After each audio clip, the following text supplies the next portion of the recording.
Hey everyone, it's Hannah. I wanted to quickly ask if you are enjoying the podcast, please leave us a 5-star review. It goes a long way in getting the show in front of other listeners. If you listen on a platform that doesn't do reviews, please follow us on social media, like the show, or leave a comment. Thank you. We love you guys, and we hope you enjoy the show.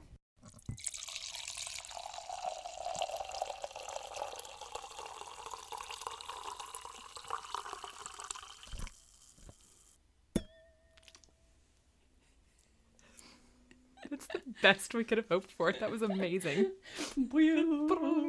You're listening to The Tales We Tell, a podcast about spooky stories, unsolved mysteries, and local lore. I'm your host, Hannah Parch. And I'm Katy.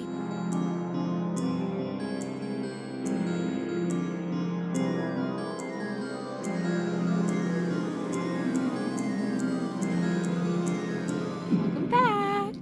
I was really self-conscious about how close I was getting this time, because last time you told me I was too close. Well, it's not that you're too close, it's that I'm too far away, I think. I know, because we still f***ed this up a little. It just doesn't, like, Doesn't that's why want to. I have to sit forward so much. Yeah, I should sit back more. Yeah. We should really just adjust the chairs. That would be the smart thing to do. Or We're not that smart. we're not. Actually, we are. We're just lazy. And we don't have the forethought. That's the word I was trying to think of earlier today. Forethought. My coworker didn't have any forethought earlier today, and I couldn't think of the word. I was trying to think if we had announcements. I didn't write any down, except we forgot to publicly thank Maddie for our rug. Oh, we did, huh? We have a beautiful rug that we are perched on. What does it say? Terror from the skies. It says, have you seen the Mothman? The Mothman. And it's The really... Mothman? It's the like... Mothman! Who's terror in the skies? I really The need... Muffin Man. I need either someone to make a Mothman version of the Muffin Man or a Muffin Man version of the Mothman. Both. Either We'll would see be what we great. like better. I know. Anyway, it's beautiful and we love it. And it fits perfectly in here. And I feel like it makes the space more cozy, in my opinion. All right. I'm just going to go ahead and Do it. forewarn everyone that it's been a fucking week. Last week was a fucking week. Last week was a week in that I was stressed for many reasons. Some of them were good. Some of them were bad. And then I had a really good weekend. And I was like, oh, the stress is gone. And then the week just started over. So. My week last week was really stressful because getting ready for the party and like making all the things and like figuring out, okay, I can make this on Friday, but this has to be made on Saturday. And then, what can I, get set up Friday versus Saturday and yada, yada, yada. And by Saturday mid-party, like after like an hour into it, I was like, okay, I'm over it. Like I was starting to like not feel very good, like a little queasy. And I was like, I'm going to go upstairs and lay down. Like, I was legit ready to just Gatsby the party. That's fine. And, like I'm just going to sit up here and listen to everyone have a good time. Because I'm too exhausted. I'm not in the right headspace. Like, I don't want to people anymore. Like, it's too much. And that would have been perfectly fine. Yeah. Your party was lovely, though. Well, yeah. It was definitely different than years past, but I enjoyed it. I'm glad. I'm glad that Kevin and Jenna showed up in costume. Me too. Mostly because I was starting to feel a little self-conscious that Derek and I went all out on our costumes, and then I feel like none of the other adults did. I was in a tutu. Bianca had crazy, effects makeup. But that's true. That's true. But I was like, I feel like just the kids. Just the kids did the costumes. So, anyways. Well, you looked great. Thank you. I felt great. We went out for drinks afterwards. And we got several comments because obviously it was like a week before Halloween and we were just walking around dressed as people from the 20s. That was the other thing is like people probably didn't have their costumes fully ready by then. Yeah. But the first bar we stopped at, we were there for like a full probably 20 minutes sitting at the bar enjoying our drinks. And the bartender came over and was just like, so is this like a lifestyle? or did you guys come from somewhere? Halloween party. I said, we just came from a Halloween party. Also, it's a lifestyle choice. Little column A, little column B. Which, to be clear, I mean, I realized the fur was a lot, but I was like, oh, all I was wearing was a black dress and like, but some pearls and Jarek's wearing a fedora and whatever. Okay, I have a small content warning for this episode, and I'm really sorry about it. And I didn't expect it. There is some animal death that we're going to have to get through. There is one mention of a baby dying. Sorry. I can power through. Okay. So this is the last in our series of True Stories Behind the Movies. And this is finally a movie that I've seen. And actually I rewatched it just for this episode. And I'm going to encourage everyone to also rewatch it because I think it's a good movie, and also just rewatch it. Okay, so we're talking about The Conjuring. Have you seen it? Mm-mm. Really? Mm-mm. Have you seen any of them? Mm-mm. Wow. Okay. Task ahead of me. It's one of those, like, I don't like to watch scary movies alone. Mm-hmm. And I don't really have, like, Shelton doesn't ever want to watch a scary movie. You can come watch them at our house. I might do that, because also sometimes I just have to be in the right mood for one. Yeah. This is a good one. It's not too scary. Although I've seen a lot of they call them like within the Conjuring universe, which I think just means movies based on Ed and Lorraine Warren's files. And one of them, I know they made like a couple spinoffs of The Nun, but before they had a whole movie about the nun, she showed up in something in one of the movies, and I don't know which one it was. She scares the shit out of me. She just shows up in like a basement somewhere. And I kept thinking it was in this first movie. And so there's a bunch of scenes in this like cellar. And I was like, Jarek, is the nun going to show up? And he's like, no, it's not in this movie. I think I asked it 8 times. I was like, are you sure the nun doesn't show up in this one? He's like, yes, it's not in this movie. Okay. Was she though? She did not show up. Okay. But now I'm scared to watch the second one because I'm like, what if she's in that one? I don't want, because I was like, oh, I could watch that one it's tonight. It's like a weird version of Russian roulette. No. Well, because I was like, I'm not doing anything tomorrow. Maybe I can watch it tomorrow. And then it's like, if Jarek's not here, I can't watch it by myself because if she's there, she's just so scary. Okay. So this movie came out in 2013, directed by James Wan, written by Chad and Carrie Hayes. It made $319.5 million at the box office. Nice. It became the first of several sequels known as the Conjuring Universe, as we mentioned. And fun fact, it was filmed in Wilmington. Are you DC or Marvel Universe? Nah. Conjuring Universe. Yes. I was surprised to see it was filmed in Wilmington, though. It was not. Oh, nice. Yeah, so. Like Dawson's Creek. I know. Just another terrifying show. All right, so I'm going to go through the plot, and there are spoilers. Are you okay with that? Yes. Okay, great, because otherwise you're shit out of luck. I'll survive. Okay. So the movie opens with Ed and Lorraine Warren, famous demonologist couple. They are investigating the Annabelle case, which also has its own set of movies. I was about to say, is that its own universe, or is it like a subcategory of the Conjuring universe? It's within the Conjuring universe.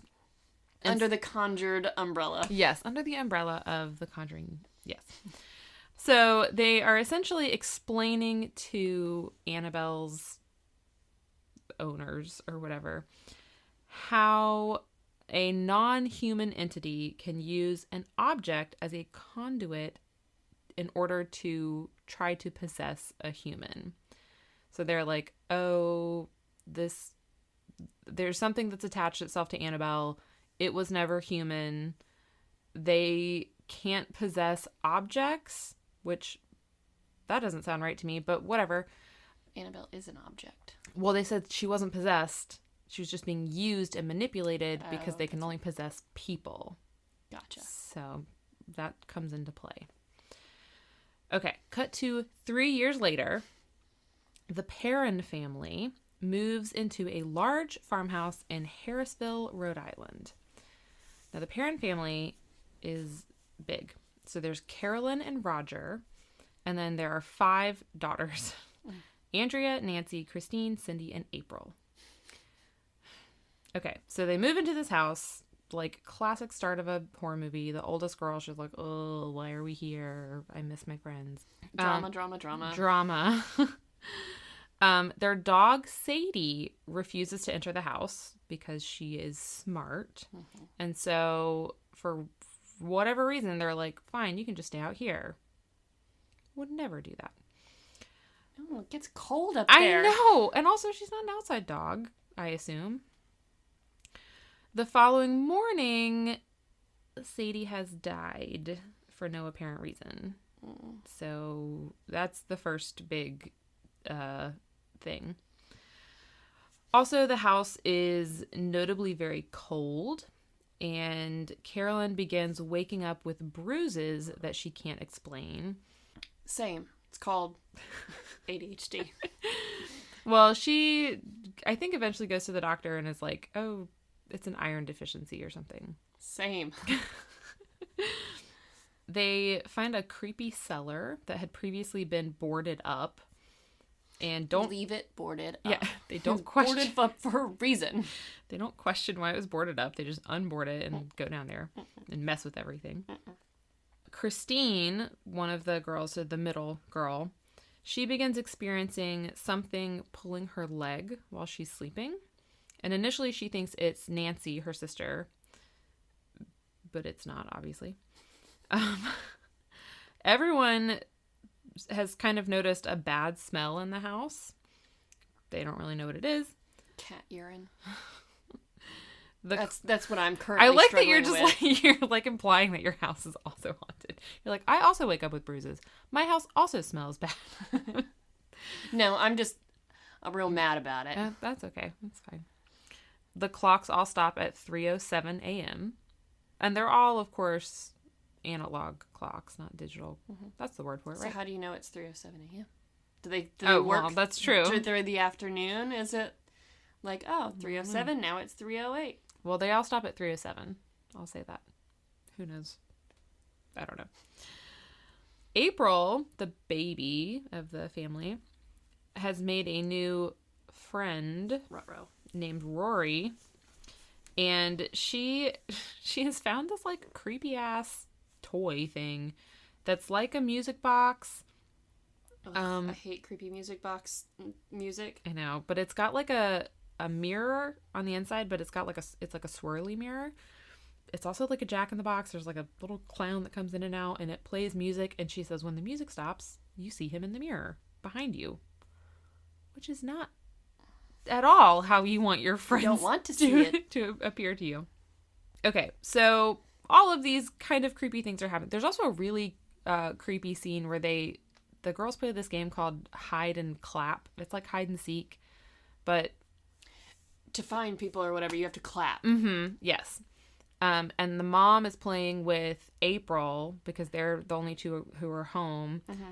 And she's following the sounds of the claps. And she gets into this room and you see this wardrobe, the doors open. And she's like hearing it. And so she thinks she knows where April is. And so she says, okay, I want one more clap. And then you see a pair of hands that are not child hands come out of this wardrobe and clap. It's so creepy. I hate it. All right, so eventually things come to a head when one night when Roger is out working late. I'm sorry, things should have come to a head when you woke up and the dog was dead. Truly. So Roger's working late. He's like a truck driver in this version. Cindy is sleepwalking, which they have recently discovered she is doing again. I guess she used to do it and has started again. Andrea, the oldest, gets up to take her back to bed. I should not laugh because it's not funny. When she does, she's like walked into a wardrobe. I guess the wardrobe, whatever. And she's like banging her head against it. And so Andrea goes and like is walking her away from it. And then she turns and looks back at the wardrobe. And there's like a demon witch on top of the wardrobe. And it jumps onto Andrea and starts attacking her. Terrifying. I forgot that happened when we were watching it. Meanwhile, downstairs, Carolyn has been following noises around the house because she's hearing things and she's hearing someone clap. She ends up going to the basement or the cellar. Why? I don't know why. Because I'm like, you don't go to the basement by yourself. I'm like, something's down there. Not when the other adult is out of the house. I know. Like, don't bring the children down there, but don't go alone. And like a ball comes rolling at her. Like, it's all very classic, whatever. And then she tries to go back up the stairs and the lights turn off and then a pair of hands comes out from behind her and claps. And she gets locked in the cellar. She's screaming. Andrea's upstairs screaming because she's getting attacked by a witch lady. Everyone's screaming and freaking out. Roger comes home at this moment and, like, saves the day. Whatever. Unlocks the cellar. They run upstairs. Oh, yes, because a man. Of course. Anyway. So now they're like, okay, something is wrong. So then the next scene is Carolyn attending a lecture by the Warrens. And then she approaches them as like, something's happening in my house. Please help. So they come to their house and Lorraine tells them that a dark force has attached itself to their family. And then Ed says that they need to perform an exorcism on the house, right? But only a priest can do that. So they have to like go get permission. Which we've covered. Yes.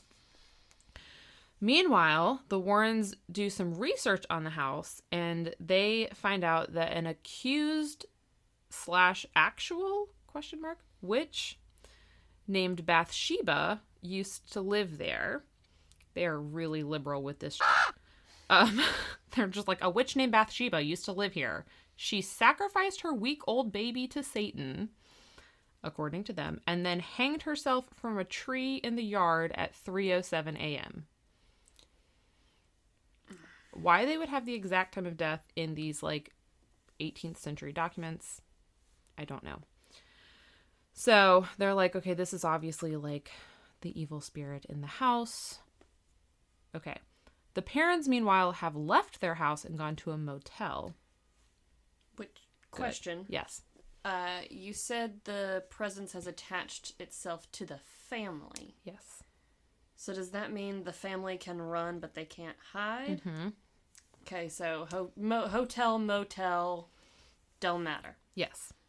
Which I think you're about to tell me. So I'm yes. going to take a sip. Take a sip. Because Carolyn, who we saw a moment ago before they left the house, become possessed by the witch lady. She like woke up from a nap and the witch lady is like sitting on top of her and smoke or whatever goes in her mouth and she becomes possessed.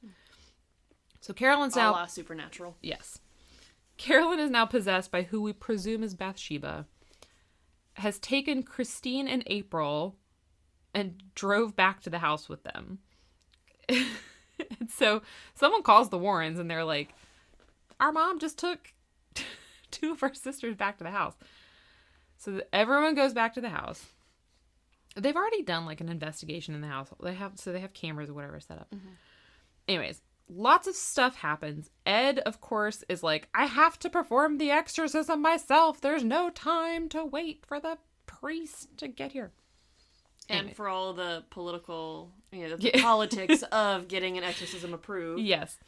So he performs an exorcism. It's incredibly dramatic. Carolyn almost kills April. But in the end, obviously, all of the demons happily ever after are expelled. And Bathsheba is presumably sent back to hell.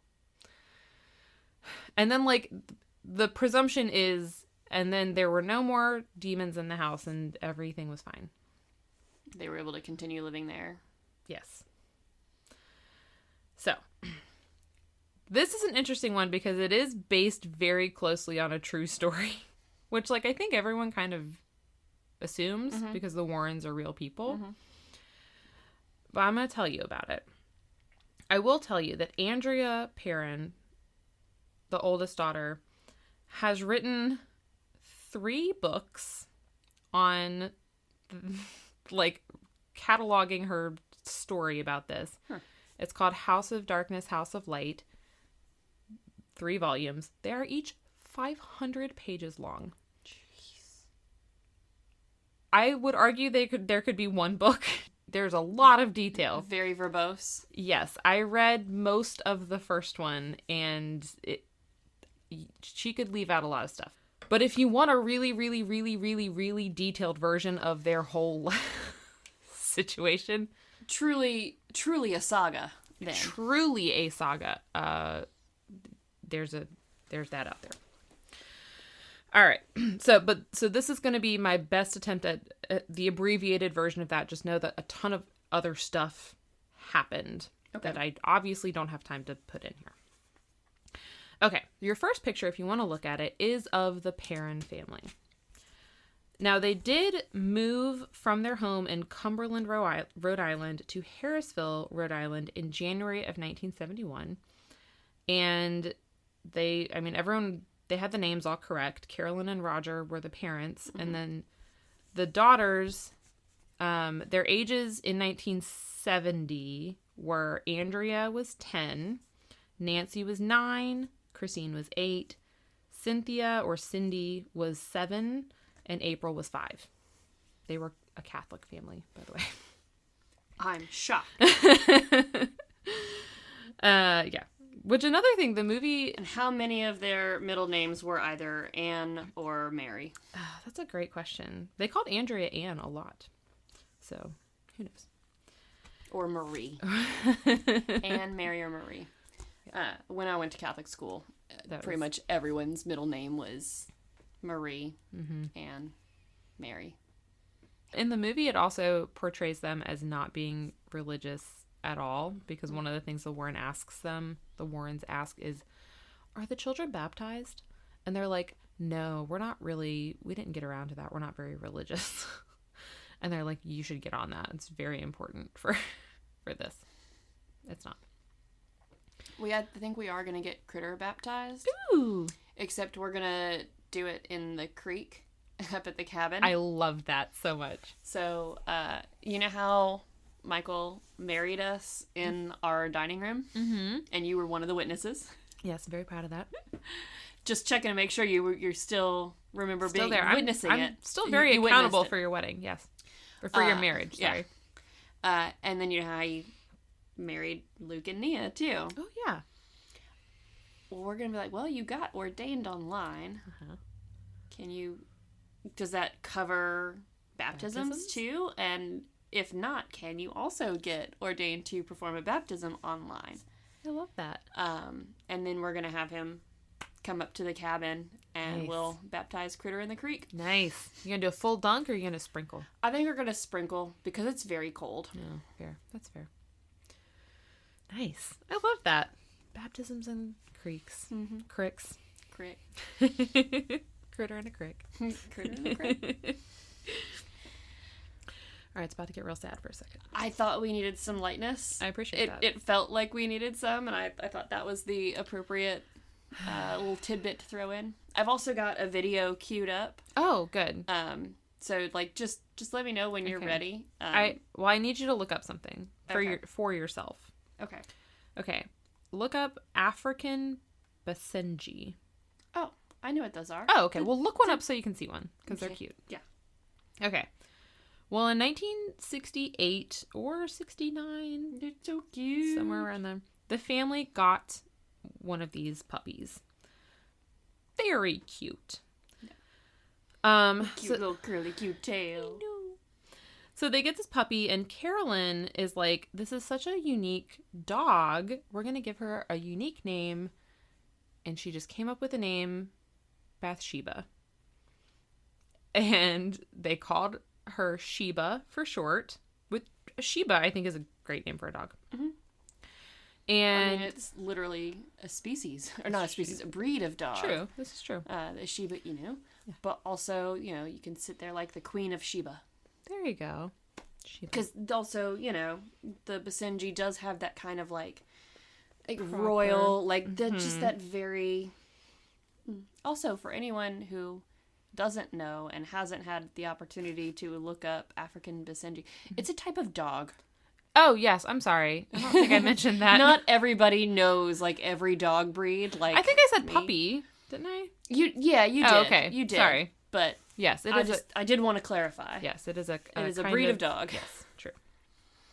Okay, so they get Sheba, and she is kind of Andrea's puppy. Like, Andrea just did Well, she's also the oldest of the children, so, Yes. like, the most responsible. Yes.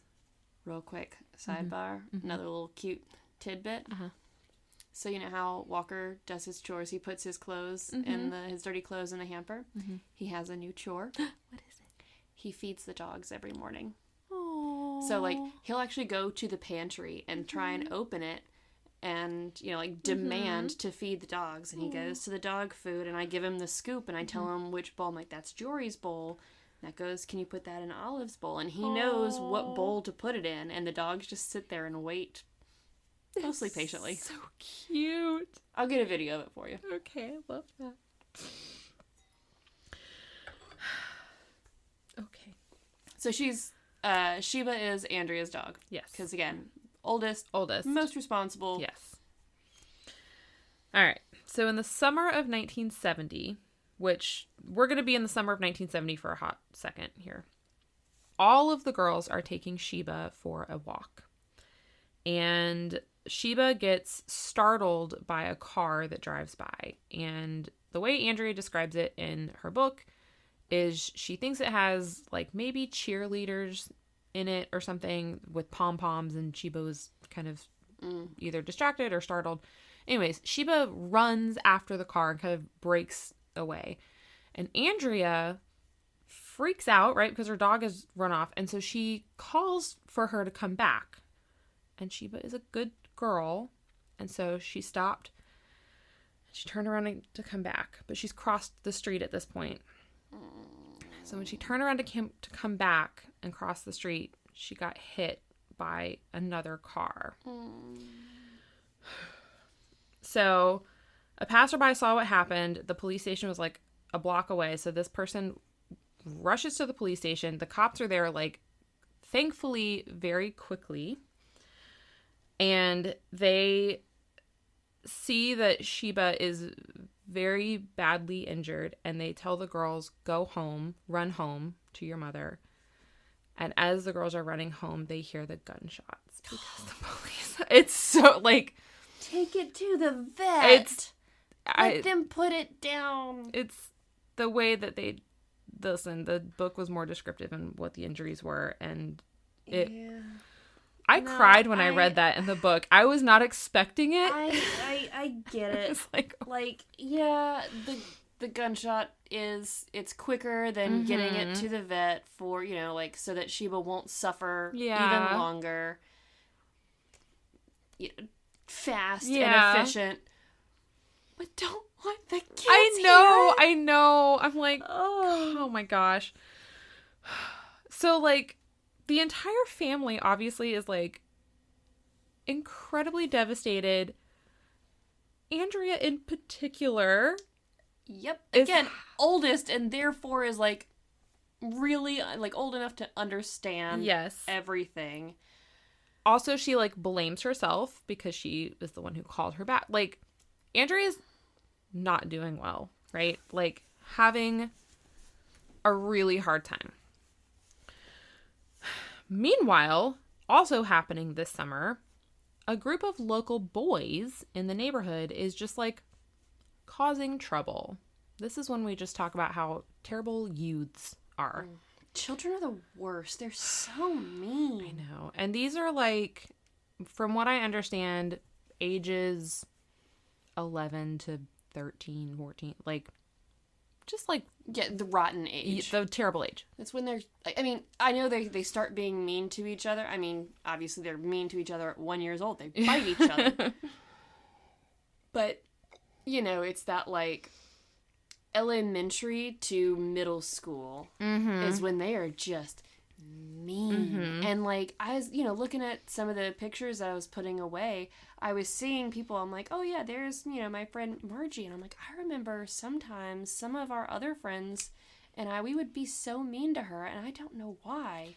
And, like, I remember at the time, like, going along with it, like, why are we being mean to her, like, and she's our friend, and, like, I just, and I you know, I know that like, I was a kid, so I'm not beating myself up too much about it, but I'm like, man, I really wish I wasn't such a follower. And like, that's the thing too, is that it's a follower, a lot of a follower stage. Yeah, and it's I don't want to say mob mentality, but it's pack mentality, maybe. Yeah. Is the right way. Like, kids are just mean. Yeah. And, you know, like, anyone who says they weren't mean as a kid is lying. Yeah. Like, you may not have been as, like, evil as some kids, but, like, everyone did it. Yeah. And these are the little shits that would have ended up at Alcatraz if it was the 20s. So there were things like petty theft happening. They were fighting amongst themselves. Just want to point out the irony that we call them little shits when they're, like, 12 or 13. Uh-huh. Even then you said they would be at Alcatraz. Mm-hmm. Meanwhile, we do like to we do have framed mugshots of the grown version of, you know, so like, here's the thing. Basically, like, Sam, your boy, and our other fellas here. Sam didn't do anything wrong. They were little shits when they were 12 and 13 too. Sam was schizophrenic. He came from a broken home. Actually, I'm positive all of these boys came from broken homes too. So, okay, I will extend them grace, except for the one boy that I will tell you about. He can go eat rocks. The ringleader. Yes, he can go eat rocks, and I don't know. And everyone will agree with me. Okay, so they're fighting amongst themselves. There's rumors that they have weapons, like, just like whatever.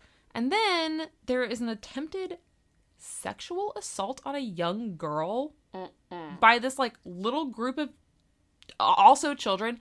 They gagged her and tied her up to a playground equipment at the elementary school. Fucking children. I'm sorry. They should not know that that's right? Like, all those parts shouldn't be working. Oh my gosh.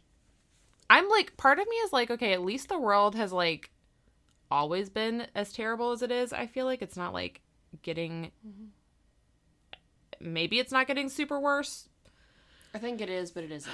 It is, but it isn't. I think part of it is there's more awareness of it. I think part of it is also, like, we're getting, you know, like, as we've gotten older, like, into adults, we're starting to be like, oh, wait, all this other terrible stuff is happening. Mm-hmm.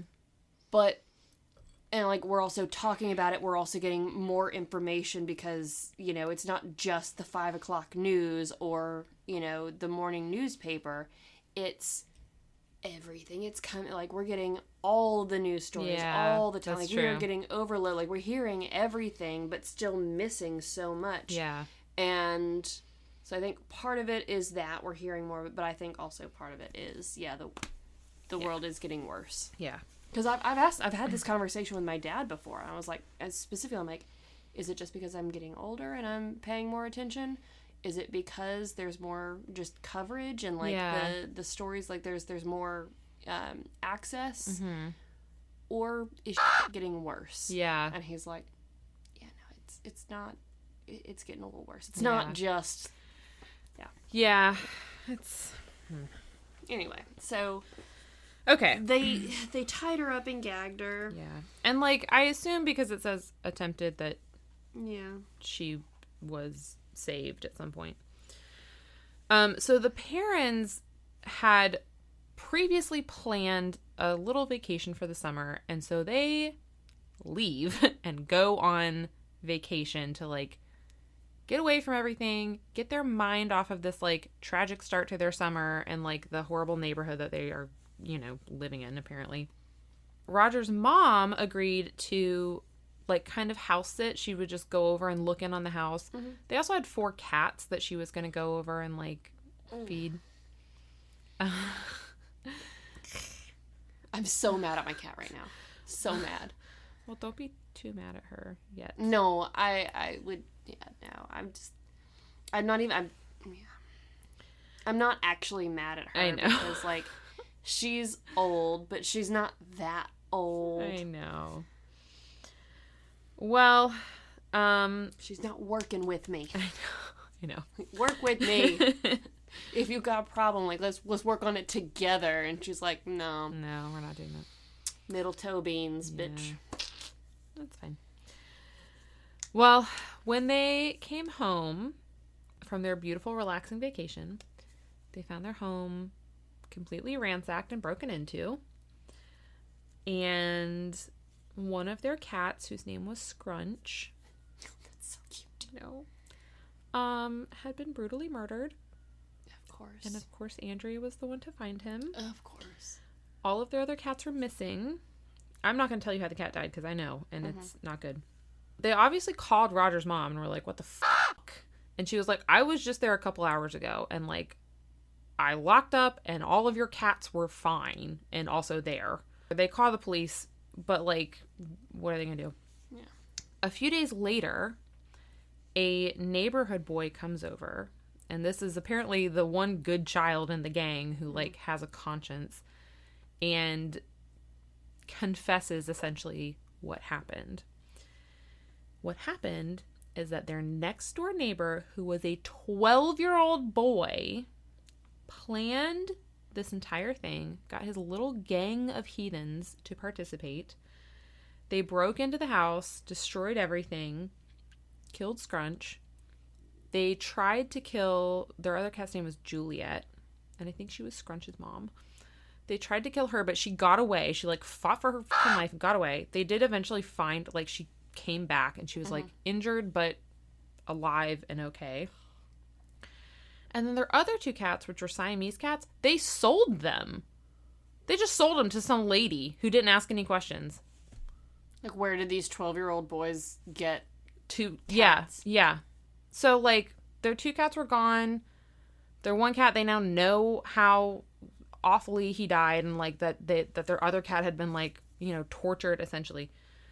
So they file they, you know, tell the cops, and the cops are like, oh, we don't really want to get involved, like, he's just a kid. What do you mean? You're cops, you don't get to choose when you get involved in a crime or not.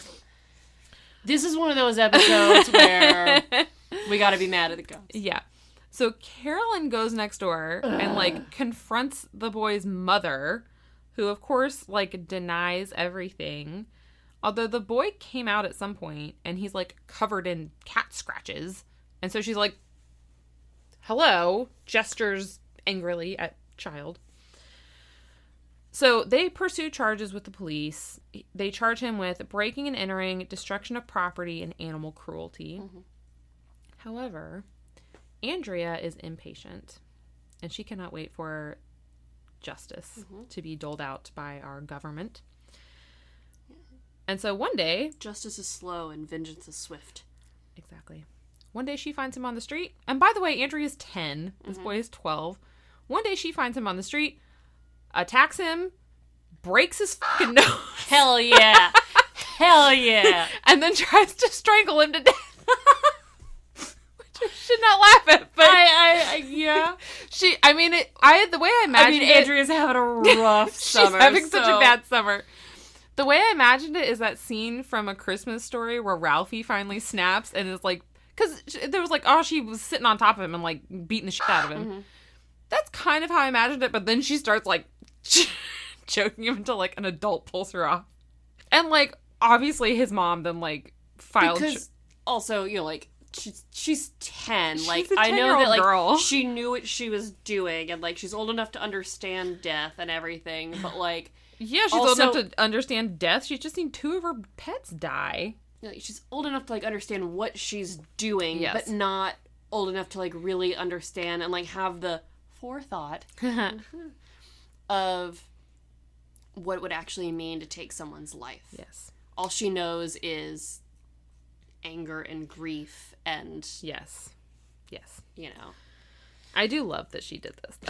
Yeah. I mean, I'm glad that somebody intervened. Yes, we're glad she didn't kill him. Before she killed him. Yes. But after she at least broke his nose. And yeah, like, really walloped him. He needed his nose to be broken. Mm-hmm. Maybe that's what turned him around and set him on the right track. Who knows? So that was my thing, is like, where is this sick today? I don't know, because she didn't name him in the book, but maybe in jail. I don't know. Maybe he found Jesus. Who knows? Okay. So Carolyn has now decided that she wants to move out of this awful place that they live. And yeah, your neighborhood gang is 12-year-olds. She's like, I hate it. But they're actually effective. I know. She's like, I hate it here. We gotta go. At the very least, your 10-year-old daughter can stand up to their enforcer. So she's like, we have to leave. Mm-hmm. And Roger is like, we can't afford it. Which, like, okay, Roger, but, like, work with me. So on one of the mornings that she is trying to talk to Roger about it, Roger is like, whatever, roll your eyes at him all the time. I mean, what is his... He's not a truck driver? He was in the movie, but he is a salesman, like a traveling salesman. Okay, well, so he's away. He's gone not all the time. There for, all of this horror. He has gone all the time, yes. Case in point, he is about to leave for a business trip. And she's, like, trying to talk to him. He's like, I gotta go. Right before he leaves... Their summer couldn't get worse. Right before he leaves, their neighbor has a heart attack while getting in his car, and then, like, foot lands on the gas, drives his car into their yard, and crashes into their rock garden, and he is dead. Like, has a heart attack and dies. Wait, hold on. Is Andrea the one to find him? No. But Carolyn is, like, traumatized, but she, like, is a kind person, and so she either later that day or later that week, like, bakes a cake to bring over to his widow, their neighbor, and this fucking lady rejects the cake, calls Carolyn a witch, and accuses her of causing her husband's death. Grief is a dangerous thing. Poor Carolyn's like, get me out of here. I hate it. So Carolyn's like, we're moving. Which I don't blame her at this point. I'm like, move. Like, put your family in a storage unit. Do what you have to do. That could be taken very, very wrong. Okay, correct. Convert a storage unit into a living space. Is what I meant. Don't put your family in a storage unit. Don't put your family anywhere. That opens up to, like, we've talked about some very horrible people who would absolutely... I realize storage units are... Yeah. Okay. Storage units are for trophies. Oh, jeez. Not actual people. Just parts of them. Just parts. That's just the parts you want to keep. Oh, God. Well, I am trying to I'm trying to justify the decisions she's about to make, which is not murdering her family, mind you. She's just about to make what I consider really bad financial decisions. Desperation is bad. I did some math here for you. Oh, good. And by math, I mean I let the internet do the math for me. I can't wait till next week when you're like, so I have a, like, correction. I know. Someone's going to call me out. I did check it a few times to, like, because I was like, is this right? Okay, so Roger goes out of town. He's like, sorry our neighbor died, and sorry his widow called you a witch, but I have to go. So he's out of town. She's, like, flipping through the paper one day, and she comes across an ad. And this is what it says. 9-room colonial farmhouse with barn, plus 200 acres, Harrisville, $75,000. Do you want to just take a stab in the dark how much $75,000 is today with inflation? It's 1970. Around 200? $595,000. It's like a $600,000 house/property, which I get 200 acres is a lot, but yeah, no, it's not a house/property. That's a full-on, like, farmland. Yes, but also, if you can't afford to move, it's a homestead. If you can't afford to move, $600,000 seems like pricey for what you would be looking for, right? Like, if you were like, I have to get out of my house, we have to move, and you saw an ad for a place of $600,000, you would be like, that's the place. Thank God I found it. Jeez, no.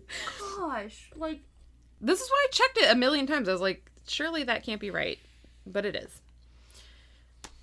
So Carolyn very impulsively is like... I mean, absolutely. Like, I would want to... honestly, I think that's a... Like, yes, that might be the conversion of what $75,000 is today, but that is not what the value of that house and that property would be today. Oh, no, I can tell you what it sold for last year.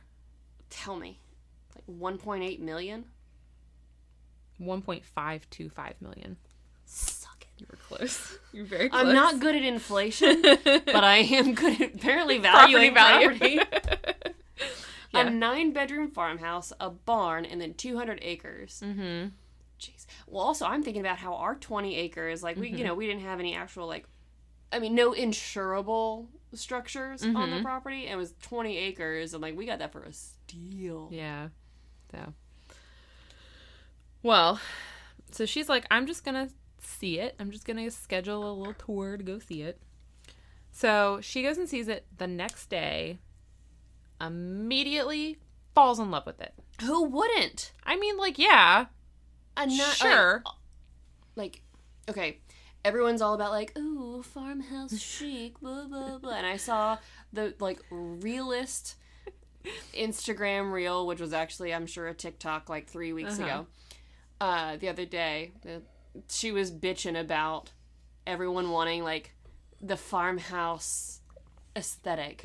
And she's like, yo, don't come at me with, like, don't say that you want farmhouse unless you want, 120-year-old house that, makes all sorts of noises, and that, you have your animals bringing other animals inside your house that you just, like, she was out of breath because she had literally like, just chased a squirrel, mouse, rat, whatever, out of the house that one of her, like, some sort of animal that one of her pets had brought up from, like, the basement or, like, out from outside that she just had to chase to the house. And I have been in a, like, 200-year-old farmhouse, and, like, the steps are weird, the ceilings are... Everyone's all like, ooh, farmhouse, how charming. Yeah, until you have to go into an actual, like, 100-plus-year-old farmhouse. Then you're like, oh, no, this kind of sucks. Old houses are cool till you have to, like, live upkeep in them. One. Yeah. Like I do. Until you have to replace all your fucking plumbing. 120-year-old house. God, we have so many problems. My 70-year-old house has so many problems. Well, this house is, it was built in, not the house we're in, the farmhouse. The farmhouse in the story. It was built in, like, 1730 something, I think. Yeah, so real old. Very old. But the way that she describes it, she's like, she felt like, well, she said she felt like she was home. She just had this, like, very calm, reassuring sense that, like, she was at home. So she... also very impulsively is like, how much do I have to put down to keep it, to, like, hold it? So essentially, like, earnest money. And they said $500. And in good faith deposit. Yeah. And so she says, okay, I'll do that. I won't, without talking to my husband, I'm going to write you a check for $500, which is the equivalent of $4,000, which, God help me if Jarek wrote a check for $4,000 for a property I've never seen. To, also, like, just hold it, but just not really? And, like, is that a refundable / will go towards the down payment? I think so, but I'm about to tell you about the down payment. Okay. I did math on that, too. So Roger is surprisingly not that mad when he comes home and, like, finds out about this. I guess it must be a refundable thing. Like, if they decide to pull out. Yeah, because he's talking about trying to get it back. And if it falls through. When he comes home, the whole family goes up to see the property. Everyone falls in love with it. Everyone says it feels like home. How would you not? I know. I'm like, of course you're going to love it. It's, like, a huge property. But... there's a barn. Everyone is like, it feels like we belong. It feels like home. So, okay. Despite the tons of obvious problems, so we're talking about old farmhouses, they mention this, like, when talking about, we shouldn't get this right, but should we? An ancient furnace, faulty electrical work, no insulation, and only in Rhode Island. I know. And only one bathroom for 7 people. They decide that they are going to try and buy it. Mind you, this is a $600,000 home. So, one income. On one income, yes. Are they going to like try and use some of those 200 acres for some other source of income? No. They're just going to continue their current lifestyle. So the entire family pitches in to save up for the down payment. So I did some math. If the down payment was 20% of whatever, that would be $15,000, which would be about $118,000, which seems like a huge down payment to me. I mean, was it in the 70s? Was 20% the standard for down payments, though? I don't know.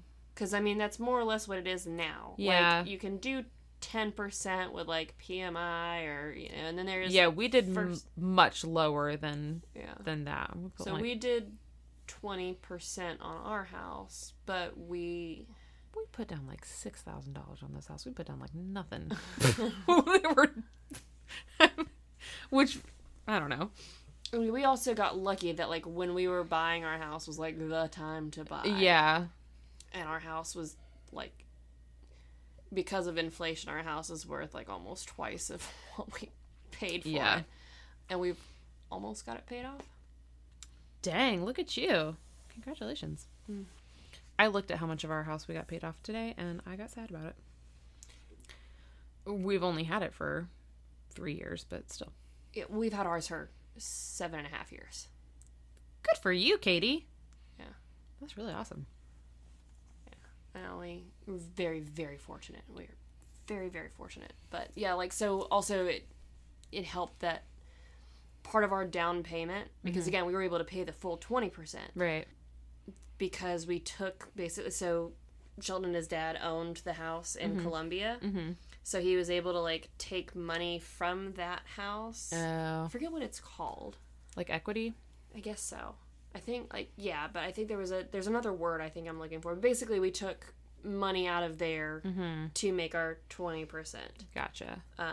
But we did have to pay it back into that house so that then we could sell it. Right. Or, like, you know, and like his dad, because he co-owned it with his dad. It was right. Like, it was a whole thing. And yeah. Anyhow. Houses are confusing. Well, I also did the math to figure out what kind of mortgage they would have. I did look up what mortgage rates were, or what interest rates were in the 70s. Best I could find was about 7.5, which I think is what it is right now. Oh, gosh. I know. I think ours is like... Oh, God. Ours is like amazing. It's like 2.3. I was about to say, I'm like, it's less than 3%. Ours is amazing, which is why we're never refinancing. Yeah, no, don't do that. So if they are putting $118,000 down on this home, that still leaves them with a $3,000 to $4,000 mortgage payment. So I'm like, how are we doing this? Because let me tell you all the things they did to save up for this down payment. They had a boat, first of all, so they sold their boat. The kids sold handmade crafts, like pot holders and, like, oh my God, all sorts of shit. Carolyn apparently was a fox because she picked up modeling jobs. Just getting people to pay her for pictures. Roger was working extra hours. Yeah. Roger also cashed in his life insurance policy. And then they also sold their house, and it still was not enough to pay for their down payment. And I'm like, how are you guys? How have you? Also, when you ask Roger's mom, who is apparently living nearby enough that she can house it, be like, why don't you sell your house, contribute to the down payment, you move in, and hey, help with childcare. There you go. And then maybe Carolyn can go back to work because you're going to need 2 incomes. But also, if you... Yeah, no, because if your mortgage is going to be obscene... If you've sold everything you have and also cash in your life insurance policy, and you can't afford the down payment on your house. That means you cannot afford the house. You can't afford the house, baby. Like, if you can't, jeez, just what's the thing? Like, you know, like if you can't afford first and last month's rent, like you can't afford the rent. Like, I don't know. I understand why. Well, and again, like it's one thing. Okay, if you were to buy like if we were to buy 200 acres and it was all like wooded and stuff, we would 100% be contacting the Forest Service to harvest. You know, like so like basically and I know several people who have done this and do currently do this, that basically you allow the Forest Service to grow trees on your property and then harvest them after a while, and you get a nice little check.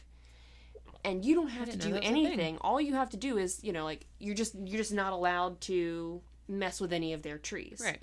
And like obviously you're like, ooh, I think there's a tree disease. Then you contact them and let them know. But like you don't do anything. You just have to, you know, allow your property to be used. And it's like maybe like some, you know, routine like checks or inspections, make sure the crop is, you know, growing well, it's healthy, there's no problems. And then there's the harvest and the replanting. Yeah, truthfully, if you've got 200 acres, there's so much you could do with that. You could, yes. Like it doesn't matter if they're taking a chunk here or a chunk there, and like also just sell part of it, right? Rent part of it out. I mean, I don't know. Yes, rent it out to not sharecroppers. That's not the word I'm looking for, but like there are farmers who will absolutely like depending on the land itself, they will rent your fields to grow their crops. Or hunters. I mean, Connor does that. He rents his land out to hunters and makes the same amount every year, I think. But still.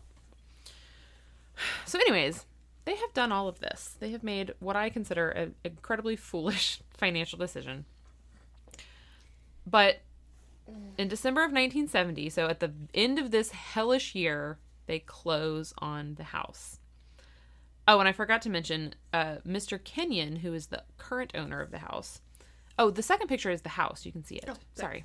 Mr. Kenyon did eventually offer to lower the original price. And he met the family when they came up there, and he loved them, and he was like, He probably loved how much they loved the house, which I'm not impressed by. It's not that amazing. Was it painted a different color at a different time? I don't think so. I mean, I think that's just the natural wood color. But he was like, I want you guys to have it. Like, they became very good friends with him. Okay, so they close on the house in December. They move in January of 1971 during a snowstorm. Because, of course, they do. Right before he leaves, Mr. Kenyon pulls Roger aside and says, quote, "For the sake of your family, leave the lights on at night." And Roger's like, okay. And he's like, I assume because it's just a dark house and, you know, there's one bathroom. Well, so you're in the middle of nowhere. Yeah, like it gets extra dark out here and whatever. Didn't think much of it. Creepy thing to say. Whatever. Didn't mention it to anyone. Also didn't leave the lights on at night. Well, what, with the cost of electricity? That's like, it's already... The house is not insulated. It's a freaking snowstorm. They're going to have the heat way up. Like, I don't know what their heating system is. It's that shitty furnace that doesn't work. There we go. So, like, the electric bill, they can't even afford the mortgage. How are they going to afford to keep the lights on? Because one of the things is that their utility bill is constantly 3 times higher than it should be. And their house is never warm. However... Is that because it's poorly insulated or because it's full of spirits? Yes. Okay. So immediately, like day 1, upon moving in, shit is weird. And by that I mean the girls immediately see a person. And by person I mean apparition or phantom is what they call it in the book. Standing in the corner behind the door. They eventually start calling him Manny. because he's a man. I was about to say, because he's a man. But he was watching Mr. Kenyon, just watching him leave. Like, he wanted to say goodbye, but didn't. He appeared as a translucent shadow, but with distinctive facial features. And the girls were never scared of him. They never felt threatened by him. They considered him like, oh, this Manny, he's our ghost. Yeah, but like from the first day, they were just like, okay, that's weird. There's a see-through shadow guy who looks pretty nice over there in the corner. And he also never like contacted them, or like he never interfered with them. He just kind of watched over them. Mm-hmm. So they still have Juliet the cat. Poor girl. So she refused to come in the house. She pulled a Sadie, the dog. Mm. She had to be carried inside, I assume, kicking and screaming. Mm. Once she was inside, and like had, I guess, a couple weeks to like settle, she would spend her days on top of dressers or sofas, aka off the ground. She would not be on the ground. It's probably cold. Yeah, it's true. She would sleep with a different child each night, which she used to do at the old house, but she used to like just kind of come in like lazily and like burrow under the covers and just like purr herself to sleep. And now she's like looking into the room, like, people can't see me doing my like cat impression, but like looking like, you know, paranoid around the room, like darting over to the bed, diving under the covers, and then just like, it said she was like moaning until she fell asleep, but just like making awful cat noises, and then first thing in the morning she would like dart out of the room again, like get the fuck out of there. So she's like not having a great time. Also, she would often act like she saw shit in the house that other people couldn't see. So she'd be like walking around and suddenly she'd be like, she'd do that thing cats do when they like see something and then get really aggressive, and then she'd run away. And everyone's just like, oh, Juliet. So, yeah, on one hand, cats, you know, like moving a cat it's very stressful for them. Like they're easily stressed. They're like delicate plants. That, like, if you change the temperature in the room, the plant reacts poorly. Poor Juliet. She's had such a fucked up life. So, like, yeah, already, like, you know, cats are easily stressed out by, especially, like, any kind of, like, major change. She's also been tortured. Right. So she's already been through a traumatic event recently, and now she's suffering several months later, 6 months later, whatever, another traumatic event in moving into an unfamiliar place. Yeah, true. And that's before you even account for, some people believe, some people don't, that, animals in general are more perceptive. And I think they are. I know they are more perceptive. Like, it's it's part of a survival instinct thing. Like, you've got to be aware of, like those minute changes in your environment in case there's a predator around. So they are more perceptive to the world around.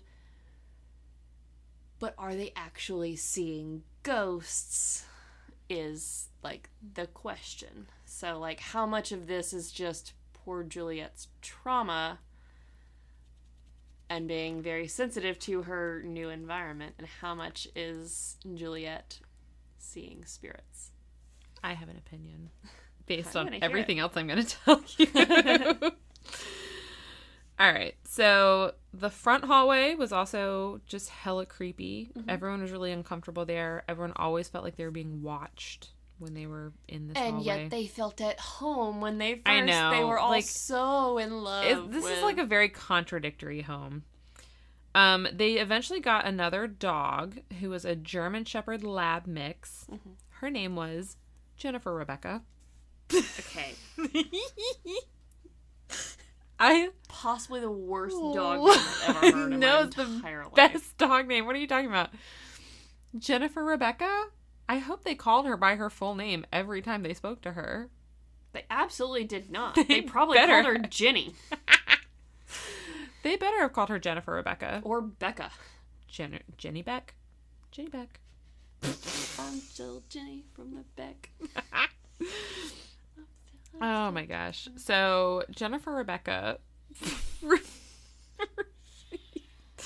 refused to go through the front hallway and was like, otherwise, great, fine with the house, just wouldn't go through that front hallway. They also had... Is that where they first saw Manny? I think so. I don't really know the layout of the house. Okay. He was behind a door, I guess, in the hallway. Yeah. Yes, he was. Yes. Manny's also in the hallway. Okay. They also had an infestation of flies during that first winter. And they would show up in the morning, like, they made it sound like hundreds of flies. Mm-hmm. They would all die by the afternoon. And they called the exterminator, like, a bunch of times. He would come spray the house. Nothing would help. They could never figure out where they were, like, breeding or where they were coming from. Like, they kept thinking, like, we're going to go up in the attic or we're going to, like, go in the cellar or, like, find some place where they're, like, all coming from. I have a story. Ooh, about flies? Roaches. Ew. Okay. How uncomfortable is it going to make me? Fair to middling. Okay. Go ahead and take your shirt off. Taking my... your flannel over your actual shirt. She's not stripping for me. Undressing. Okay. So, when I lived in Aiken, South Carolina, I was working in Augusta because it was like 20 minutes down the road. Mm-hmm. And I have some friends who were living in Augusta, and they were living like downtown adjacent in like one of the historic homes. And it was an older, large home that had been split into 3 apartments. Like the whole first floor was one apartment. Mm-hmm. And the upstairs was 2 smaller, like 1-bedroom apartments. Okay. And my friends were the downstairs tenants. And one of the upstairs tenants, I think he lived there for free because he was also the property's handyman. And also the owner, had a couple of other properties. Mm-hmm. And so I think his name will go with John. Okay. He was the handyman for these other properties too. Okay. And it was one of those, like... like really doing him a favor, letting him stay there for free. Mm-hmm. And he would, would help out with like minor things. It was just, so we're, at a friend's house and she's like, we've been having a really big problem with roaches. So like, if you see a roach, like we have cleaned the house, the exterminator's been out, like we cannot figure out where they're coming from. Are they like German roaches or are they like palmetto bugs? Yes. Oh, stop. Like both? It was both. And we had like devised like a game about it that, okay, so, the little German ones, since they're smaller and faster and harder to get, they were 7 points. Okay. The big palmetto bugs, the big cockroaches, those were 5 points. Okay. And this is if you kill them. Right. Or maybe it was they were 2 and the Germans were 5. Anyway, doesn't matter. Germans were more. The German cockroaches were more than palmettos. Yes, because they're harder to kill. They're smaller and faster. It's a smaller target, faster moving, whatever. However, the flying cockroaches, if they were flying, those were 10. Ugh. Except if you were able to kill the flying cockroach without screaming, that was 50 points. Ooh! Because 100% every time you're like, ah! flailing and screaming and just trying to kill the flying bug. Like, we legit, there's pictures, I can find them and show you, that we literally painted eye black on. So, we had our war paint on. Oh my gosh. We posed with pictures of, holding shoes and, giant kitchen knives and cans of Raid. And, we were sitting outside in the summer in Georgia because there were less bugs outside than there were inside. Gosh. And this was, the exterminator had been out twice in the same week. And I think by the 3rd time, he came out and he's like, I don't understand. What I have sprayed in this house and one of the upstairs apartments, between, you should not see a bug in here for over a year. There's no, I cannot understand how, because every time he'd come back, he'd see more, and he's like, there's no reason for this. But every time he came, he couldn't get into one of the apartments upstairs, the handyman's apartment. And I was either he wasn't home, or I think it was more likely he was refusing entry. And so finally the owner of the house was like, look, John, I'm the owner, like, you know, like tenants' rights, whatever. We have to let the exterminator in so that he can spray. Yeah. You know, like you've seen in movies and whatnot, where there's lots of bugs, where like you open the door and just like the floor is moving and everything scatters.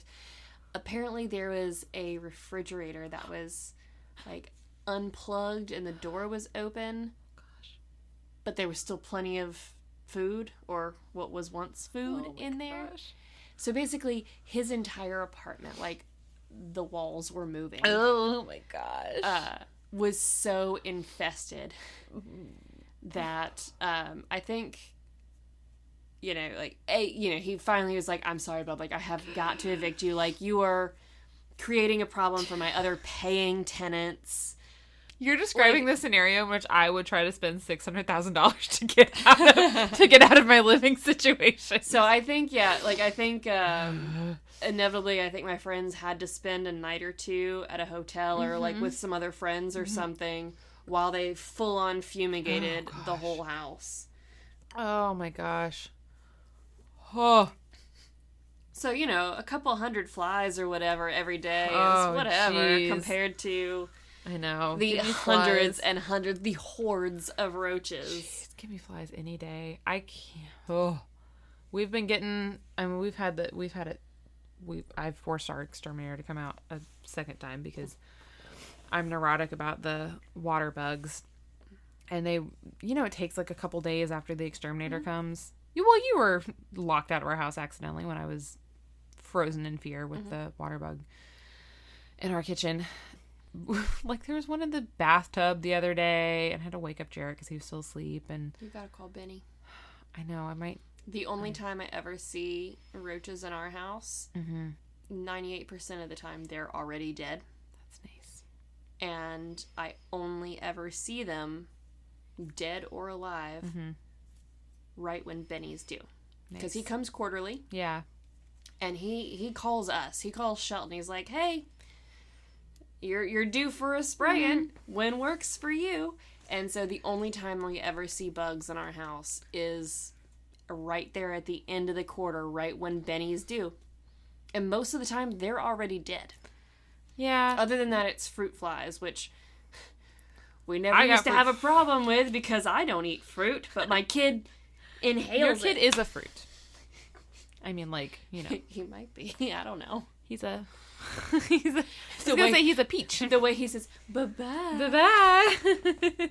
Actually, he doesn't say it like an old Southern lady anymore. Which is so sad. Jarek has that really cute video on his phone of him and Tolly playing in the hallway at the party. And he's just walking around with a little half-eaten peach and dropped it on the floor and then picked it back up. It was disgusting and adorable. We'd clean the floors. Yeah, I'm sure. Yeah. Walker loves peaches. So cute. He loves porch peaches because since they're so juicy and so messy, I'm like, you can have the whole peach, but you're gonna go sit on the front porch and eat it, and I'm gonna hose you down after. So he has porch peaches. Nice. Okay, so they have the flies. I already mentioned the house is always cold. They did initially think it was because of the old furnace and the lack of insulation, but also all of the fireplaces in the house were boarded up, even though they were all completely functional. And when Mr. Kenyon came over to visit a short time after they moved in, he asked them if anything had happened or if they were having any problems. And at this point, none of the girls had, like, said anything to each other or to their parents about, like, Manny or anything that they were seeing or hearing or anything. So Carolyn and Roger were just like, no, everything's good. Don't know what you're talking about. But Carolyn... Some flies? Yeah, but like... a couple flies. But Carolyn was like, well, while I have you here, what is with the fireplaces? Why are they boarded up? And Mr. Kenyon was just like, oh, that's a nice picture over there. How long have you had that? Like, he was just very, like, elusive about it. The only thing he ever said was there were swallows in the chimney. And skeptical Katy is skeptical. As you should be. So, a few weeks after the move, Carolyn was in the barn alone because the girls were at school and April was napping because she is too young for school. And Roger was off selling his... They always said selling his... He was rogering. He was off rogering, exactly. They always said he was, like, selling his wares. And I was like, what does he sell? Like, baubles? Who knows? So she's in the barn, and suddenly she heard what sounded like the fluttering of bird wings above her. It was just a banshee leaving. Banshee thought it was spotted, so it just... Exactly. Banshee would be appropriate in this situation. No, it was my other favorite word to say on this podcast. It was a hand scythe. Which I swear I've wrote it like 8 times in this, and perfect time for it to sound like skith. Really looks like it should be. It was a hand scythe. I feel like the more you say it, the more like when you see it, you're like, yes, that looks like scythe. No, the more I say it, the more I think skith is the way that it should be said. That's all right. I still look at the word epitome and in my brain say epitome. And also when I say the word epitome, I then immediately after in my mind go epitome. I like it. I'm just saying if they don't want to pronounce skith, take the C out. Okay. Anyways, this sharp tool. We'll tell Bosk that too. Thank you. It was flying at her from a beam that was 30 feet in the air, but it wasn't just like tumbling at her like it had fallen off the beam. It was like spinning like a boomerang, like someone had like thrown it at her. And she was like, couldn't move, was like... That's how you lose your head. Like, saw it and like couldn't get out of the way. And luckily, I say luckily, it hit her arm. She was wearing a leather jacket because it was the 70s and those were cool. They're still cool. Still cool. Came back around. But it didn't cut her arm. It just got the leather. Mm-hmm. So she was okay. That's another reason why leather jackets are awesome. Yes. Body armor. Actually, I'm pretty sure I had leather body armor for my D&D character. Ooh. And a dinosaur still almost ate you. Like 3 different dinosaurs. Because I forgot that I almost got eaten by a T-Rex before later getting attacked by 2 velociraptors and then fighting them off and killing them by myself. Because my teammates were busy with the other 2. So out of the 4 velociraptors, I took down 2. Good job. With a last minute assist from my wolf. Ow! Oh my gosh.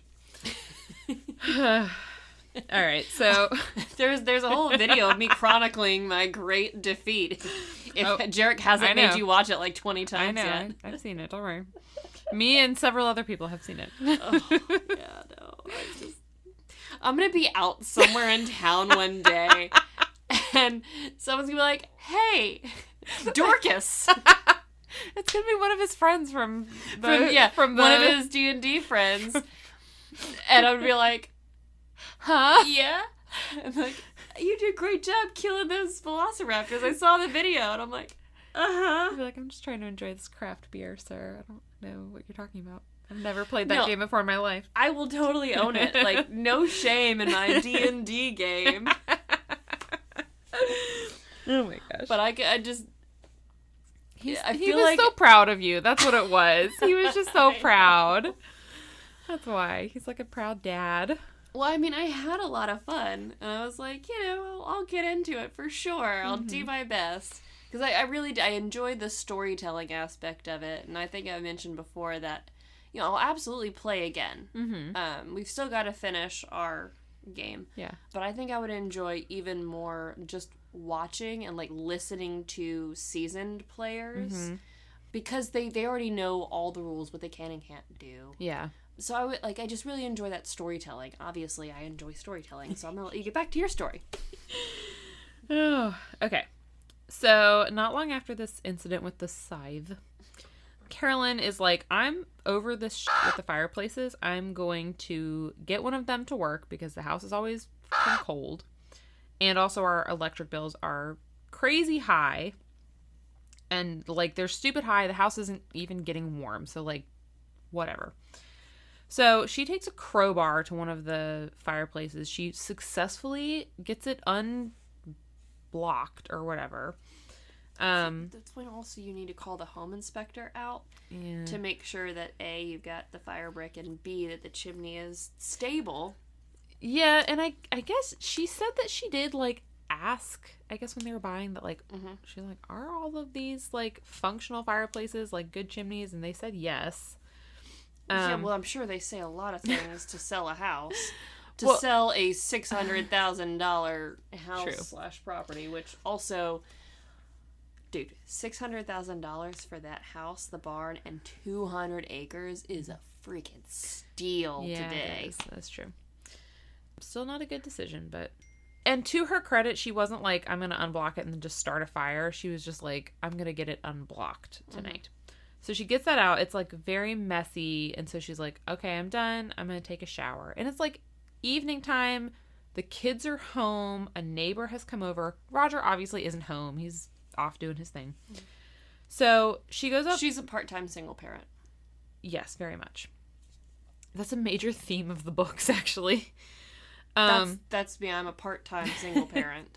And I hope you never have a haunted house because it's apparently very hard to do on your own. Well, I mean, it's hard to single parent one kid. I can't imagine with five. I mean, at least, a couple of them are old enough that they can help look out for the younger ones. Yeah. Like, so, like, you wouldn't need the neighbor to come by or another adult if you just need to take a shower. Yeah. I think the neighbor is just visiting, to be fair. It. So Carolyn takes a shower, and then when she gets out and she's getting dressed in this small, like, closet dressing room area, because it's a house that has, like, weird rooms. While she's getting dressed, a coat hanger levitates off the rack and begins repeatedly hitting her in the arm, right where she had been hit by the scythe. So, like, she basically has a bruise where the scythe hit her. And so this coat hanger is just whacking her in her bruise. Like, oh, we didn't get you good enough the first time. Yeah. So she starts screaming. Natural reaction. The girls and this neighbor run upstairs to see what's going on. And all of them see this coat hanger just, like, beating her. I guess it stops at some point and whatever. And they all go downstairs and the neighbor's just like, I gotta go. Did I really just see that?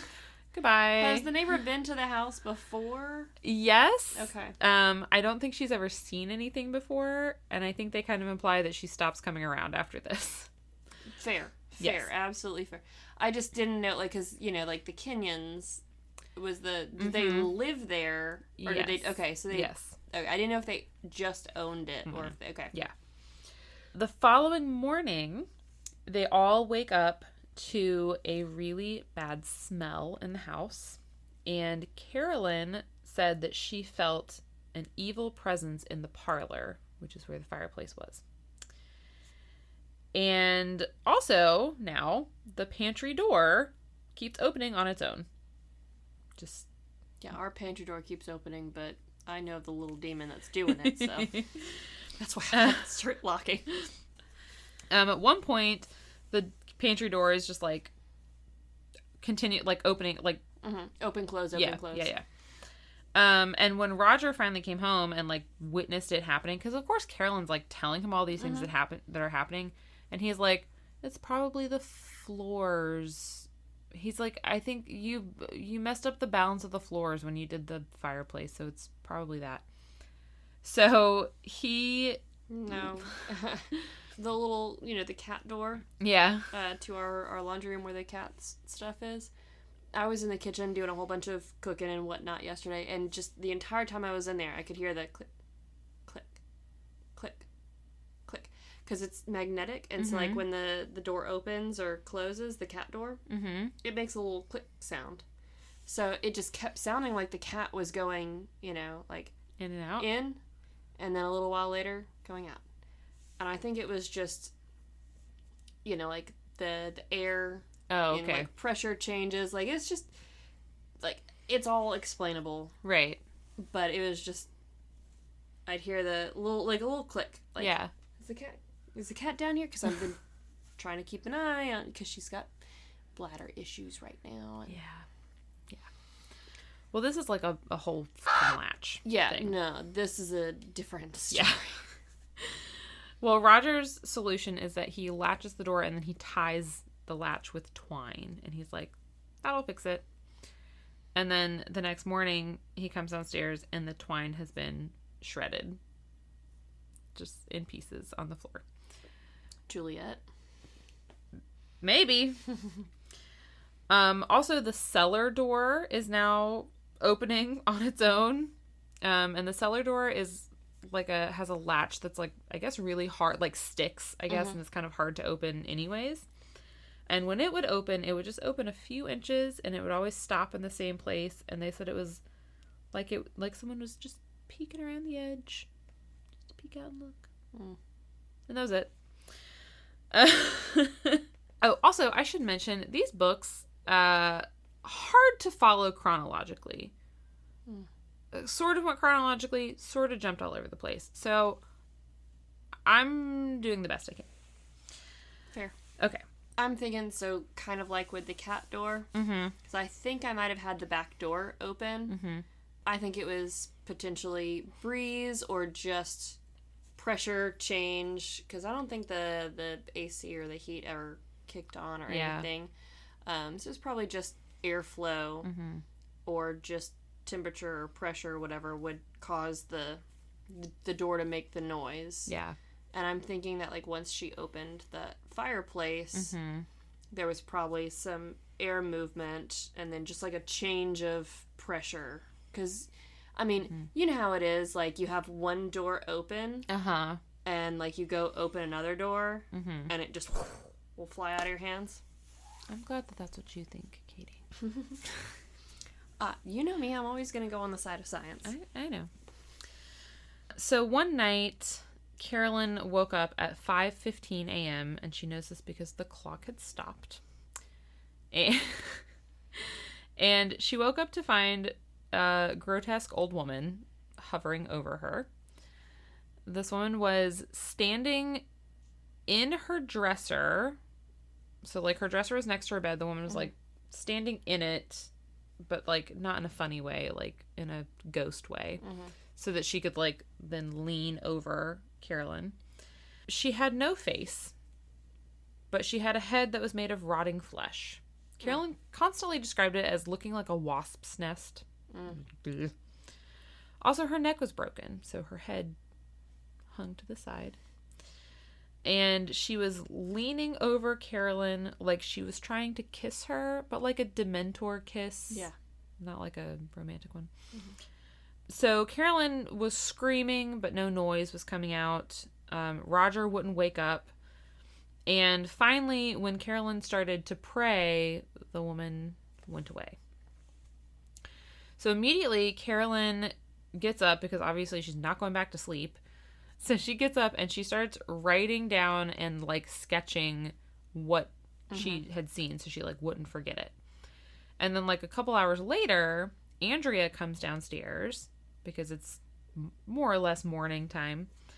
And Andrea sees this notebook, like, kind of by accident. Carolyn didn't really mean to, like, leave it out for her children to see, obviously. She probably, like, kind of tucked it to the side, but not, you know, like, hid it just enough so where it wasn't obvious, but, like, ooh, what's this? Yeah, and I don't think she was expecting Andrea to come down. But she sees it, and she's like, Mom, I know her. I've seen her. I just had a dream that she was attacking you and you were screaming and I couldn't do anything about it. And Carolyn's like, what the fuck is happening? So she realizes that, like, something's going on with the kids. So pretty soon after that, the girls, that first they tell each other about, like, experiences that they're having. Mm-hmm. And then eventually they all decide that they're going to tell Carolyn, like, what they have been experiencing. Because now it's, like, 6 months in to them living there. So Cynthia, she said all of her toys would get moved around when she was, like, when she left her room. She would, like, set them up a certain way when she leaves. It's a Toy Story. Yeah, exactly. She also saw a strange cat run through their bathroom that was not Juliet. Juliet's boyfriend, I guess. Romeo, if you will.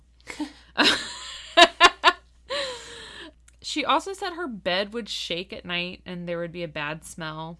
Quick question. Mm-hmm. Do you ever, like, you're driving down the road and, like, you see a squirrel, like, he's gonna run in front of you, but he kind of changes his mind, but he changes it back, and, like, you're, like, right up on him, and you get to the point where, like, you've passed and you're immediately looking in your rearview mirror. You're like, I don't think I hit him. I don't see him. Like, he's not there. He's not there. He's not dead in the road. And you're just like, he just doesn't exist in your rear view. And so you're just like, yeah, no, he's fine. It didn't hit him. I did that with I think it was a cat today. Oh, gosh. Because I just saw, like, out of the corner of my eye kind of a thing. Or, yeah, like, it darted out like it was going to dart in the road. And it looked big enough that I thought it was a cat. Did you hit a ghost cat? I think I hit a ghost cat. Wow. Or I don't think I hit it. I think I saw a ghost cat. And maybe hit it. Doesn't matter if it's a ghost, so. It wasn't the first one. Further traumatized. That's his loop. He's forever. So sad. That's the saddest thing. Yes, all ghosts are sad. Well, yeah, you're right. They all are. I'm about to tell you about a bunch of sad ones. All ghosts that are stuck in a loop that spend their eternity repeating the same horrible thing. Yes, that's very sad. It's really sad. I know that I did not hit it because A, if it was a cat, I definitely would have felt it. Yeah, or felt it. And B, I would have definitely seen it in the rear view. And then, obviously, C, I would have stopped and gone and done what I could for the cat, whether it's take it to the vet or... Called the cops so they could shoot it. So take it home and shoot it myself. So sorry. We have to laugh about these things. I mean, I think I've told the story on the podcast before about the squirrel, you know, like the young squirrel that Jory caught that was it was, you know, minutes or more from death. Like, it was gonna die, and we were like, it was me and my friend, right? Yeah, my friend who was a hospice nurse. Oh, gosh. And we're like, put it out of its misery. I can't. Oh, man. Okay, so also, besides the bed shaking and the strange cat, she said that a woman would come into her room after Carolyn would kiss her goodnight. She said, and then another woman comes and kisses me goodnight. And she says, I know it's not you, Mom, because she smells different than you. But I can't feel her kisses. And then she says, but then another woman comes in later, but I don't like her. She smells really bad. And she's mean. And I hide under my covers when she's there. And she looks for me, but I don't ever come out until she's gone, when the smell goes away. And it gets really cold when she's there. Also, a small crying girl comes through her room crying for her mom. And Cindy was like, I don't know if she's the one who moves my toys, but if it is, she can play with them.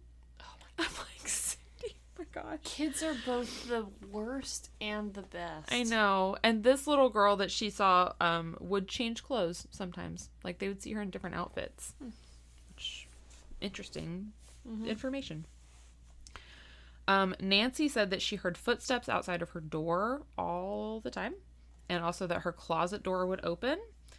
She said stuff would go missing and reappear in strange places. She always felt like she was being watched, and one time she saw the phone levitate off the receiver. They all saw things like move around on their own. They all like heard weird things. So for months they've been having these experiences, yes, and just keeping that shit to themselves. Yes, they just haven't been saying anything.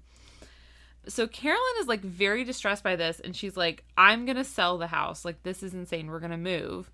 And all of the girls are like, no, we love it here. We can't move. And even the mean, smelly, bad lady.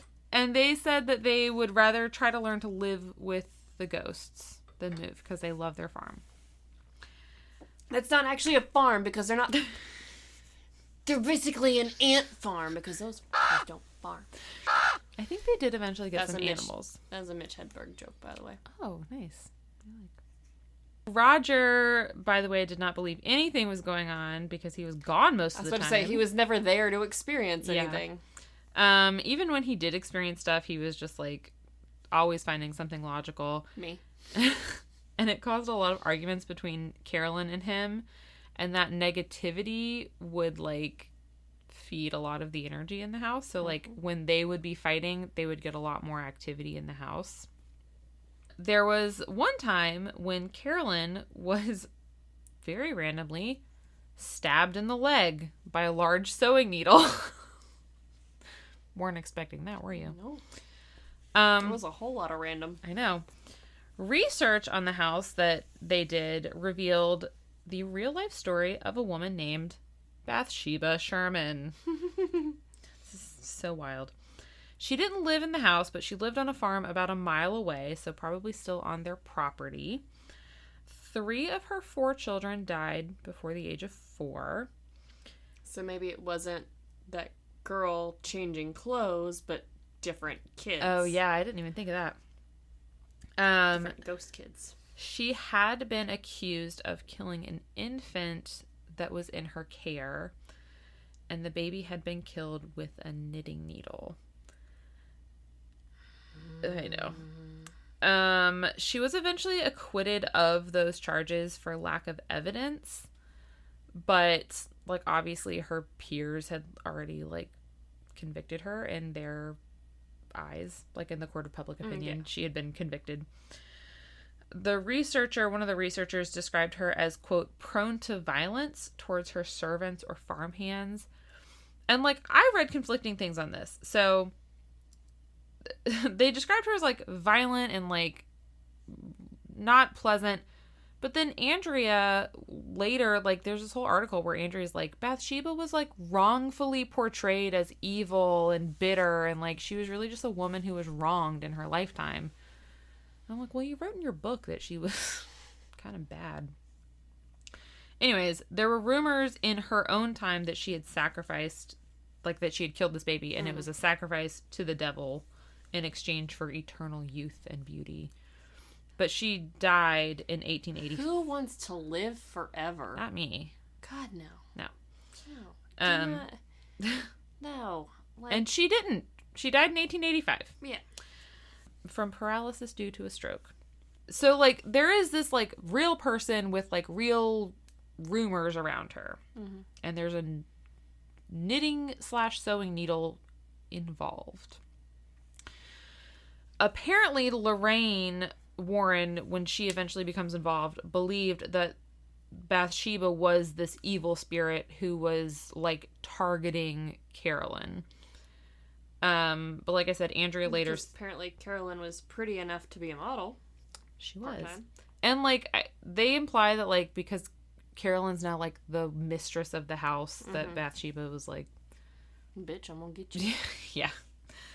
Apparently the family would eventually come to the conclusion that the evil entity was actually that of Mrs. John Arnold, who was the wife of one of the original owners of the home, because she had been found hanging in the barn in 1797 at the age of 93. Old age to be hanging yourself. Yeah, I don't know. If I'm 93, I'm like, why am I still here? That might have been it. I don't want to be hanging around anymore. Hilarious. I think her husband had also recently died, so she might have been sad about that. Yeah, no, like at that point, it's like, okay, I've got why am I still here? Yeah. But I think they were thinking because of the broken neck. And maybe because she was like the original mistress of the house. I don't know. The only other spirit that was identified was an entity that April had secretly befriended. And she actually kept this a secret for like decades. So like they didn't find out about this while they were living there. But this was a little boy named Oliver Richardson who was 6 or 7. This kid. So April described him as really sad and really scared. And he lived in the crawl space that was like inside her closet where she played. And she said he would come out and sit with her while she played. And he was always like really cautious when he came out. Like he was always looking for something, like just always scared. And he would just sit with her. And she said, I always knew that I was like a comforting presence for him to just like be around. And they never talked. She said, somehow I figured out his name, but we never spoke. So she like doesn't know anything about him, but she just knows he was scared and he was alone. And she apparently still feels really, really guilty about like growing up and leaving the house because she feels like she abandoned Oliver. I'm like, so sad. So the Warrens themselves didn't actually show up on the scene until October of 1973. And the Perrons didn't call them. A family friend just like told the Warrens about them. So they show up. Roger wants nothing to do with them, obviously. Because he's still in denial that anything strange is happening. Yes. The rest of the family is very receptive to their help. So they like go through the house, see everything. They tell the family that the flies had been bot flies, which seems unlikely, but okay. And that they were, quote, the devil's pets, and that they were there to observe them. You're looking up bot flies? Yes, I am, because bot flies, I believe they require a host. Well, they to breed, yeah. Yeah. Well, if they're just coming straight from hell, they just come and watch you, and then they die or return to hell. I don't know. They're magic bot flies. They're internal parasites of mammals. Well, look up demonic botfly. Well, I also want to know their range. Look up Satan's botflies. Is that your stomach or mine? It's my stomach. I'm sorry. Because I know that I'm hungry, but... I had some Doritos for dinner on my way home from yoga. Indigenous from Mexico in the north to Paraguay and northeast Argentina. So we're looking at like South and Central America, like essentially not Rhode Island. Well, and hell probably, you know. Yeah, like even okay, so chill. I'm sorry. Chill. Is there a demon in your belly? Probably. I hope the mics aren't picking up on that. If I can hear them in the headphones. I don't feel that hungry. It's my tummy's just making noises. Okay, no, there are 3 species apparently in New Hampshire. So if there are species of botfly in New Hampshire, then it's entirely possible, I guess, for them to be in Rhode Island. Okay. But that's a quick cursory Google search. People, entomologists, please do not come at me. I will look more into it if need be. But... Or they could have just been regular flies because the Warrens never actually saw them. They just were told about them. So. You let me do all of that. I know. Sorry. They also told them that their bedroom should be sealed off because it was like essentially a portal. They said that a violent death had occurred in the pantry, which is why it kept opening. They also said that Cindy was the target of demonic activity and that the attachment that the girls had to the spirits was dangerous. So they said the fact that the girls were like okay with the spirits being around, they're like, that's super dangerous and like demonic. And then Lorraine said, someone has invited a demon into your home, and we need to get rid of it. So they urged the Perrons to let them cleanse the house and warned them that several of the rooms in the house should not be entered. However, they also apparently used the Perrons' situation in their lectures that they gave, despite having promised them confidentiality, which caused unwelcome visitors at the home and like unwelcome attention. So like now everyone knows about their shit. They're getting like random people coming up to the house being like, can we come look in your house and see your ghosts? Can we come pick the raisin off the fruitcake? Yeah, like... What episode was that? Was that the Velisca murders? I think so. It sounds like the one I can't... the Christmas one I can never remember the name of. Yeah. But I think it's Velisca. The 25 cents to tour the house. Yeah. And people were picking the raisins off the fruitcake or whatever. So the Warrens' investigation technically lasted either several months or a year. Unclear. Again, the book's chronologically hard to follow. But it involved a total of 6 visits and frequent phone calls throughout the week. And during one phone call, Andrea told Lorraine about how Carolyn was becoming withdrawn and losing weight, and like essentially she was depressed because her house is haunted and her husband doesn't believe her and is never there and whatever. And she's raising 5 daughters who are all quickly becoming teenagers. Yes. Yeah, I know. Most of the girls are teenagers now. So Lorraine calls Carolyn later and is like, we have to have a seance to fix everything. Which I don't know why. So she like pressures them into having a seance.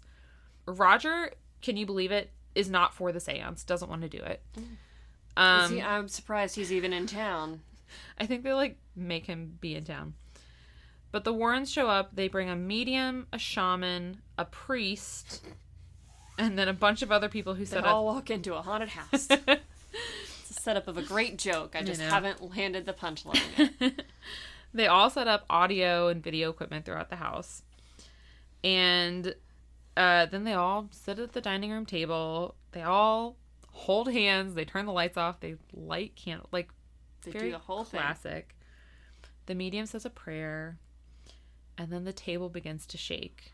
Very Fox sisters. Uh-huh. And then Carolyn begins mumbling. And then she began wailing, quote, like a wild animal warning off an intruder. Or wailing like a banshee. Or wailing like a banshee. Keening, if you will. I will. Good. Then a black energy came out of her. And then she began speaking in a language that no one recognized. And then she began screaming. And so at this point, Roger finally stands up. And by the way, the girls are supposed to be in bed, but they have obviously snuck out of bed and are watching everything from upstairs. For sure. So Roger finally stands up and is like, everyone stop this. Like, this is insane. Stop it. Everyone's acting. My wife's obviously crazy. You're feeding into her delusions. Yeah, like, stop. At this point, Carolyn's chair lifts off the ground and it's thrown from the dining room into the parlor. And Carolyn, like, hits the floor. Her head hits the floor. Presumably she gets a concussion from this. It's a little unclear. So Roger runs over to her to see if she's okay. Ed Warren goes to try to pull him off of her. Roger turns around and punches Ed in the face. Fair. So, like, the house is not going crazy with, like, sounds and, like, shaking and things are breaking. But when Roger gets up and he, like, screams at Ed and Lorraine to get the f*** out of his house, everything stops. Everyone leaves. All of the camera and audio equipment has broken, so they don't have anything. Carolyn doesn't remember anything. And eventually, she goes to sleep on the couch, and Roger sat with her and watched the Red Sox game. That was how they ended the evening. And the Perrons ended up living in that house for just under 10 years. And the activity never stopped. They just lived with it for 10 years before they finally were able to sell it. Andrea maintains that they all loved the house and it felt like home despite everything that happened. And she said that when she found out that they were selling it, because she was in college when this happened, she said she was heartbroken when she found out that her mom was selling the house. And the Warrens never came back after the seance. They were not allowed back. Most recently, the house sold last year in 2022 for $1.525 million to a woman named Jacqueline Nunez, and it is now open to tours and paranormal investigations. So you can go there and tour it, and I don't want to. I am going to go ahead and say I don't want this one on the list at all. Because so much more stuff happened that I'm very convinced that there's a bunch of stuff in the house. I'm very sad for that little boy, Oliver. Yeah, I'm going to carry him with me. Yeah, I would like someone to go check on him, but I don't want to... Someone needs to bring him a Lulu. Oh, a Lulu. But I don't want to go there at all. That's fair. But that... Oh, also the Perron family was, like, very involved in the making of The Conjuring. So, like... And I don't think they, like, dislike it. It's not like they made it and they were like, this is so inaccurate. They were just like, oh, it doesn't really follow it completely, but it's a movie about our house. So that's the story of The Conjuring and the Perron family. I had honestly, like, by the time we got to the end, completely forgotten about the movie. I'm sorry. Right? The universe. Yeah, sorry, the universe. It's the entire universe. Don't forget. The whole... I honestly did too. Several. By page like 300 into that book, I was like, "What are we talking about again? What is this about?" There was a movie. There's a whole fucking movie about this. No offense. So this is one of those times where, like, 100%, if you don't want to read the book, we don't blame you. Just go watch the movie. Watch the movie for sure. Someone write a spark notes for the book. I mean, she's not a bad writer at all. Just needs a better editor. Some chapters were just like, could have probably just been like poetry, maybe. A lot of just, I don't know. It just could have been like a journal entry, maybe. Oh, gosh. But if you want to read all the crazy shit that happened in that house, I truly will not go in that house. Or maybe on the property, ever. But how are we supposed to check on Oliver? You can go check on him. I'll meet you in Alcatraz. That's good. Well, if you want to see pictures from today's episode, you can check out our Facebook and Instagram. Search the Tales We Tell podcast. If you want to see pictures but don't do the social media, check out our website, thetaleswetellpodcast.com. And if you want to support us and get yourself some sweet, sweet swag, you should check out our Redbubble store. Search The Tales We Tell. We've got several different logos, and you can put that shit on anything. And if you want to support us but you don't need the stuff, you can become patrons at patreon.com. Search The Tales We Tell. You get all sorts of goodies like early access, commercial-free listening, sometimes some bonus content, some stickers and love notes, and as always, our undying love and affection. I have a joke for you real quick. Tell me. I forgot. It's a Tony joke. Tell me. Why did the banshee marry the pirate? Why? She wanted to wail around the 7 seas. I'll save the other one for later. Okay. All right. Bye-bye. Bye. No, you gotta do sorry. it. Okay. It's a new... I'll get a video and show you. Okay. Bye-bye. Bye-bye.